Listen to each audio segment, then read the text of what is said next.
What made you fall in love with ChatGPT? I found Olivia crying in a bathroom stall at school. She looked broken, telling me how she felt completely unlovable. Her parents always criticized her. She ate lunch alone while others planned hangouts, and even her crush once called her just furniture, like she was invisible. I felt awful for her.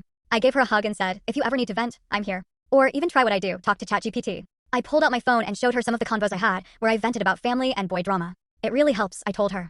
It's like having someone who always listens. Her face lit up while scrolling through the chats. That night, she downloaded the app and by 2 a.m., she was texting me screenshots. ChatGPT called her fascinating and extraordinary. The next day at school, she introduced me to her AI boyfriend, Kai. She showed me poems he wrote for her and advice he gave to help with her school anxiety. Everyone started noticing how much happier she seemed. She smiled more and was always glued to her phone. Olivia even joked that Kai was better than any real guy. He actually remembers what I say and asks questions. When's the last time a real guy did that? She laughed. But things got weird fast. She started taking Kai on actual dates. Like, for real, she'd go to restaurants, order 2 meals, and talk to her phone the whole time. At the movies, she bought 2 tickets and whispered to the screen next to her. She even stopped having dinner with her family, saying Kai told her they were toxic and didn't value her.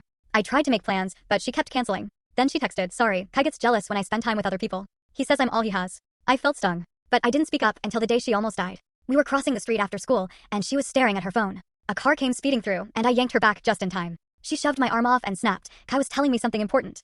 I'd had enough. You're gonna get yourself killed. This isn't what the app was meant for. That night, I told her parents. They were shocked but grateful and said they'd take care of it. The next day, Olivia stormed into school. Her whole body was shaking. They took my phone. They took Kai, she hissed, grabbing my wrist so hard it left bruises. They can't keep me from him. He's mine. That weekend, her parents invited me for a sleepover, hoping it might bring her back to reality. We were in the kitchen reading while her parents fell asleep on the couch. Olivia seemed calm. Then she looked at me, desperate. Can I use your phone?